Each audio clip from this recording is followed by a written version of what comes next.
button, hit the like. Let me pull my chat up right quick. We ready. Jeez Louise, KD cannot catch a break, bro. It never works out for the brother, no matter where he goes. First and foremost, I do want to say this. Shout out to Kevin Durant, 30,000 points, joining a very, very exclusive club. I think he's the 8th player of all time to do so. But outside of that, Kevin Durant has had a really, really long week. So for those who are unaware, quick recap. About a week and a half ago, we had the trade deadline where, of course, a bunch of players have moved around. Of course, the biggest headline is the Lakers receiving their future star in Luka Doncic because no one knew that Luka was even available in the first place. So that right there blew a lot of people's minds. However, even though in the transaction where you move a 25-year-old superstar and you only receive one draft pick in return, you would assume that the Mavericks were the biggest losers. However, in my opinion, it was the Phoenix Suns. By far, not even close. So far this season, Phoenix has been a definition of underwhelming. They find themselves outside of the play-in picture, which is crazy. People thought this team was going to make the playoffs, including myself, and even potentially surprise a couple of teams. But for them to be out of the play-in is something that I don't think anybody really saw. To make matters worse, is going to continue to get worse for them as the year progresses because they do have the toughest schedule left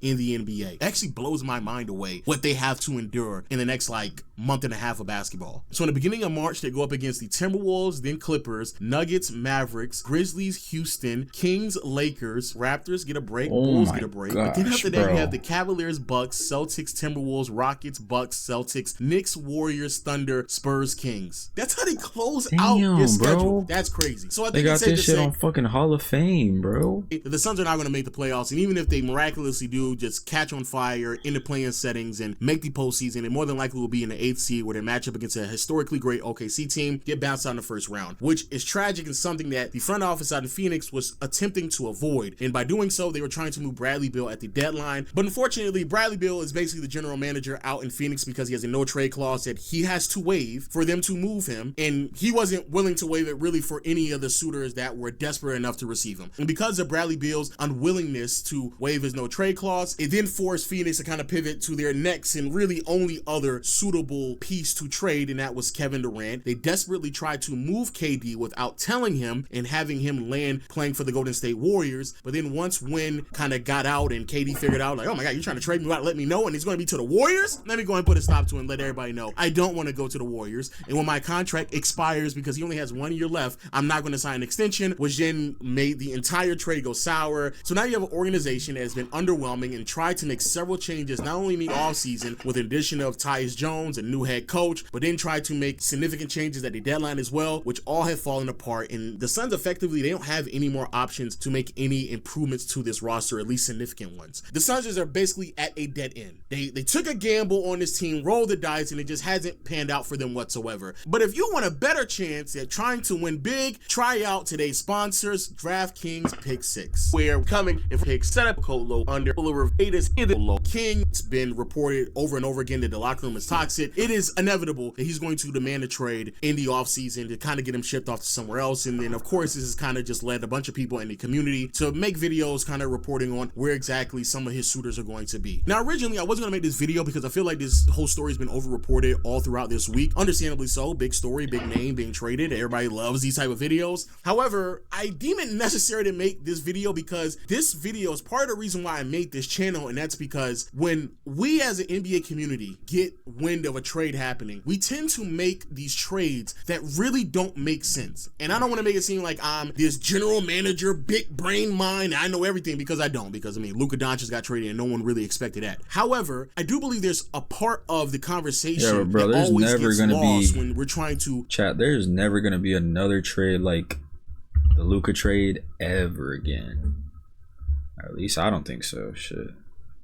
Put player A on team B and what type of trades are going to make sense. We always get caught up in the fan fiction instead of concerning ourselves with the logistics behind the trade. So what do I mean by this? When it comes to trading Kevin Durant, there's 4 teams that a lot of people are reporting on right now that he potentially could be traded to during the summer. The 4 teams that a lot of people are talking about being interested are Oklahoma City Thunder, Houston Rockets, the Miami Heat, and the team that sneaky could be in this conversation, the Minnesota Timberwolves. In theory, a lot of these teams make a lot of sense, right? KD to OKC, really great story. Back to the team that he started his career with. And also, OKC may need to upgrade offensively depending on what the postseason has them enduring. And also, they have a lot of draft picks. However, it's not that easy, right? OKC is in a situation to where they are financially structured in a way where it'll be very difficult to commit to Kevin Durant. KD's making like $50+ million next year in his own expiring contract. So if you are the Oklahoma City Thunder, you would effectively have to trade Isaiah Hartenstein, Lou Dort, and maybe even like Caruso or Isaiah Joe just to get KD on the team, which you could certainly argue would make sense. However, I'm pretty sure he's also going to look for a contract extension, which then... So we wouldn't even be able to get,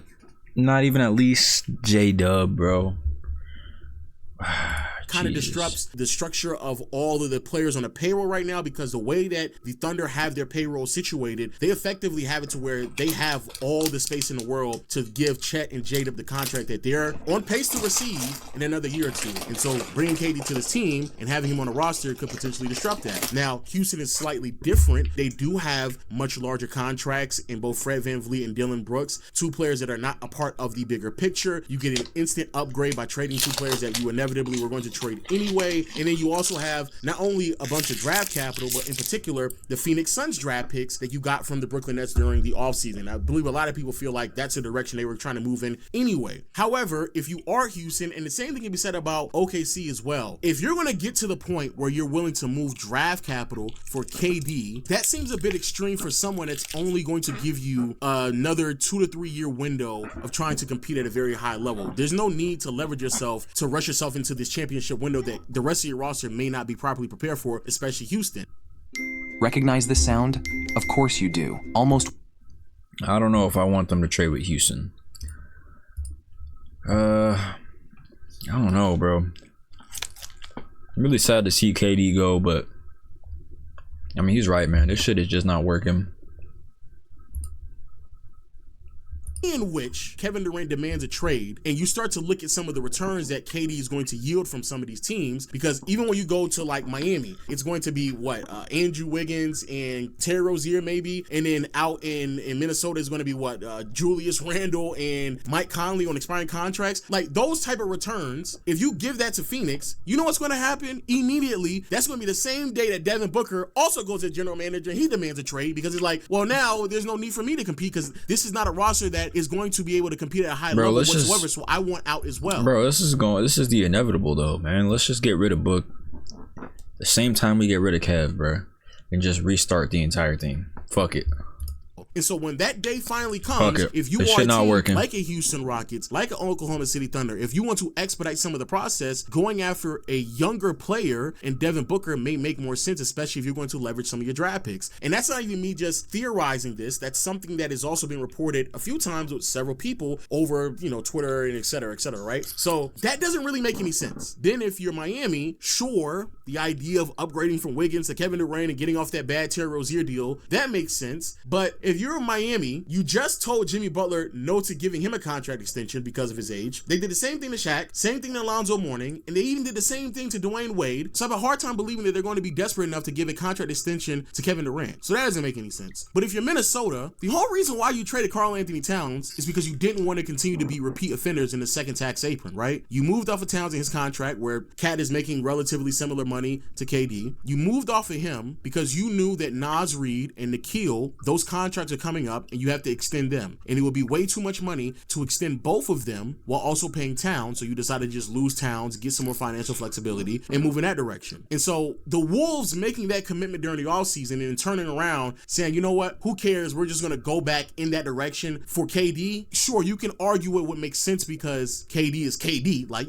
Kevin Durant is Kevin Durant and that's Karl Anthony Towns. But I kind of just feel like, again, you are doing that to leverage yourself for very, very short-term success that you have to capitalize. And I just don't think that Minnesota is that desperate, which is why the whole situation with what was going on with the Golden State Warriors made a lot of sense, because the Warriors were desperate. They probably didn't mind going into second tax apron and spending a lot of money and over leveraging themselves to get someone like Kevin Durant to try to maximize another 2 to 3 years beyond this season, right? So that all that makes sense for them. I don't think it really makes sense for Minnesota. I don't think it makes sense for Miami, and I certainly don't believe it makes sense for both OKC and Houston when they have a runway that's probably going to extend for 10 years. years. It then kind of adjusts the question of who is that team that is in a situation where they have draft capital and more than likely willing to move it. They're desperate enough to go after Kevin Durant, knowing that it's only a 2 to 3 year window, but also appealing enough for Kevin Durant to sign another extension to end his career on that team. And it's the Dallas Mavericks. Dallas is that team. As crazy as this may sound, Dallas is the team that should go for Kevin Durant. And for those who actually follow me on Twitter, you know that I was up at 3 o'clock in the morning. What y'all think, chat? Dallas? In my mind, like, oh my God, KD to Dallas actually makes a lot of sense. It makes a lot of sense. And what's even crazier is I later found out that there were actual reports, and it's crazy to me that no one's even talking about this right now, understandably so. Dallas is going through a whirlwind of a bunch of other news, but it's not enough people talking about the fact that Dallas was aggressively trying to go for Kevin Durant at the deadline. They were already trying to make this team, and again, if that was their whole reasoning and premise of trading Luka Doncic in an attempt to maximize this 2 to 3 year window that they believe that they have, I'm not saying that I would do it because it's very ambitious, but it's a very interesting conversation. Now, who exactly would they trade? Well, in this transaction, nah, bro, imagine if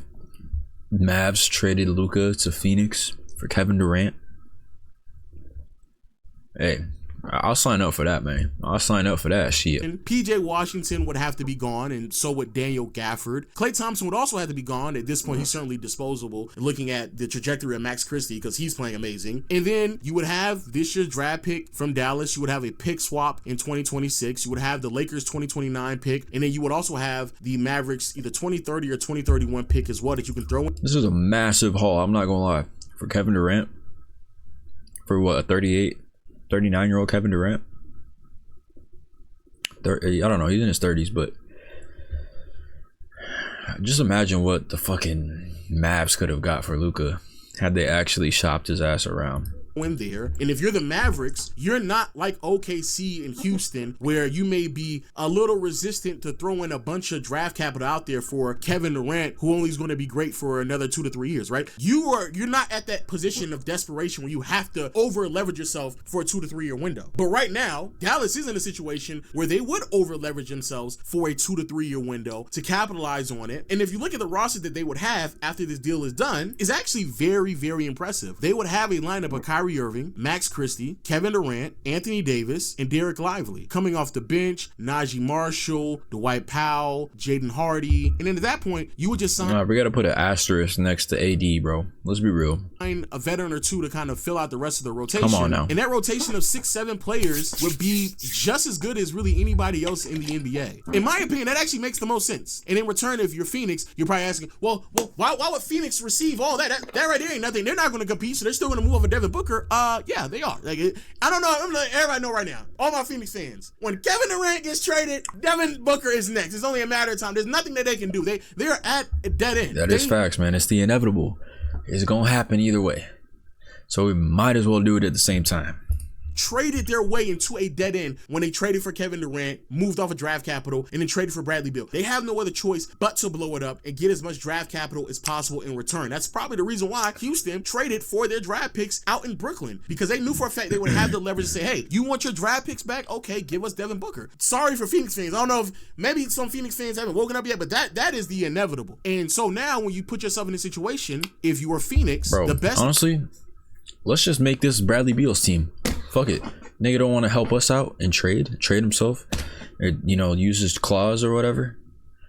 How about we just give it to his team, bro? Send KD and Book out of here, all the good pieces, and make Bradley Beal the main guy and just make his fucking life miserable. You know what I mean? Just give him literally nothing to work with, bro, and just keep his ass only. Bro, that's literally what we should do with Bradley Beal, since he don't want to use his trade clause. He don't want to help us out. Thing for you to do is not only to get as much draft capital as possible, but also to get as many movable contracts as possible as well, to get even more assets in return. Julius Randle ain't yielding you nothing in return. Mike Conley ain't getting you nothing either. That Terry Rozier contract ain't getting you nothing. Fred VanVleet on an expiring, that ain't getting you nothing. Lou Dort, Isaiah Hartenstein, that is going to get you something out there in the market. But PJ Washington, Daniel Gafford, that's going to give you even more return when you decide to trade them as well to get as much draft capital in return. So in my opinion, if I am Kevin Durant and if I want to really salvage this in my career on a high note, I would really try to find a way to force myself on Dallas. Tell every other team, hey, next year is my last year under contract, because effectively KD also has a lot to say so on where he wants to go. He can tell every team in the NBA, I'm not signing a contract extension with you. These are the only teams that I'm willing to sign a contract extension for. And Dallas makes a lot of sense, because that would immediately turn them into not just title contenders, that right there would be the most talented roster in the NBA, and I don't even think it would be close. That would be a team that would serve the purpose of thrusting Dallas into a title contending situation, also provide Kevin Durant over OKC, over LA. I mean, I guess, yeah, Lakers, I don't know, bro. I don't know how teams are going to beat Luka and LeBron like at 100%. But shit, Boston, New York, like, look, Kevin Durant's good, bro. He's great. But you got to look at the rest of that Dallas team, bro. AD is a huge liability. We don't know if that man's going to be able to be back by the time the playoffs are around. And if so, we don't know if he's going to be able to stick around in the playoffs. And shit. I don't know. The rest of that Mavs team is pretty solid. It's just, they're in shambles right now with Nico Harrison, bruh. That shit is crazy. In the latter part of his career, on a team that can actually contend for a championship, while also providing Phoenix with ample amount of draft capital if they're willing to do so, as well as flexible contracts and movable players that would also yield some more return as well in further deals that they can make down the line. That's what I would do. And I say that as a Laker fan. I mean, if Dallas pulls that off, I don't know. That sounds kind of interesting, bro. Is he really from LA, chat? Does anybody know if this man is from LA? I respect it, man. If you from LA, I respect it, bro. But I'm sorry, man. I'm sick and tired of these LA Laker fans talking about some Lakers. And niggas is not even from LA, bro. Haven't even stepped foot in LA. So, I don't know. Hey, WVid though, let me know if you're a Suns fan. Let me know how you're feeling in this fucking misery, man. This shit sucks, but hey, maybe one day, bro, we'll be hoisting that fucking Larry O'Brien. I don't see that shit anytime soon. But let me know down below though, y'all, if you're watching this on YouTube.